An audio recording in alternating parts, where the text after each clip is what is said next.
Ho ho ho! Good evening to all. This is Santa Claus with you on October 29, 2025, bringing you today's news on a day that marks 96 years since Black Tuesday of 1929.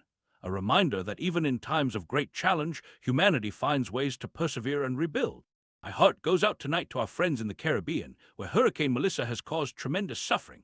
After devastating Jamaica with 185-mile-per-hour winds, the strongest storm ever recorded there, Melissa has now struck Cuba with winds of 120 miles per hour.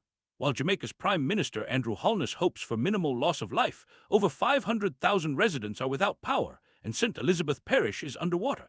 In Cuba, more than 735,000 people were evacuated as authorities warned of significant damage. Let us keep these communities in our prayers and consider how we might extend our helping hands to those in need. Now, turning our gaze to the Middle East, where I'm saddened to report that Israel carried out airstrikes in Gaza overnight that resulted in 104 deaths, including 46 precious children. The violence came after accusations of ceasefire violations, though Israel's military now says the truce is back in effect. My heart aches for every life lost in this conflict, and I continue to pray that peace will prevail. As I've always said, children everywhere deserve to sleep safely in their beds, free from fear and violence.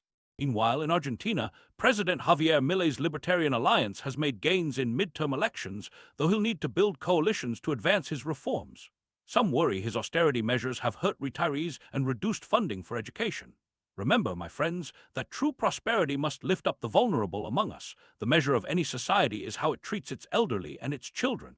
On a more positive note, President Trump and South Korean President Lee have finalized a trade deal during Trump's visit to Asia. They've agreed on how to structure South Korea's promised $350 billion investment, with $150 billion dedicated to helping restore American shipbuilding.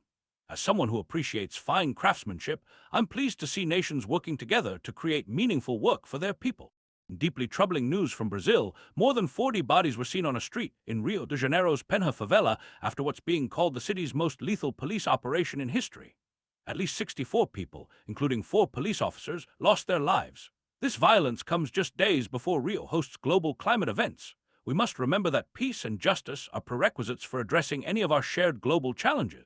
Suffering continues in Sudan, where the paramilitary Rapid Support Forces have captured the entire Darfur region after a brutal 2-year war that has claimed over 40,000 lives and displaced more than 14 million people, the world's worst humanitarian crisis.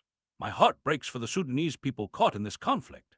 Every child deserves safety, every family deserves shelter, and every community deserves peace. In Europe, Dutch voters are at the polls today in an election that may test the strength of far-right movements across the continent. Geert Wilders' once substantial lead has diminished as centrist parties have gained ground. These moments remind us that democracy requires our active participation and thoughtful consideration of how our choices affect the most vulnerable among us. In matters of security, Romania has announced that the United States will reduce some troops stationed along NATO's eastern flank. This comes as Washington shifts focus toward the Indo-Pacific region, though some analysts worry this could embolden Russia. We must always pray for wisdom for our leaders as they make these complex decisions affecting global stability. In other diplomatic news, truce talks between Afghanistan and Pakistan have collapsed in Istanbul without reaching a workable solution, raising concerns after deadly border clashes earlier this month. Let us hope that cooler heads will prevail and that dialogue can resume to protect innocent lives in the region.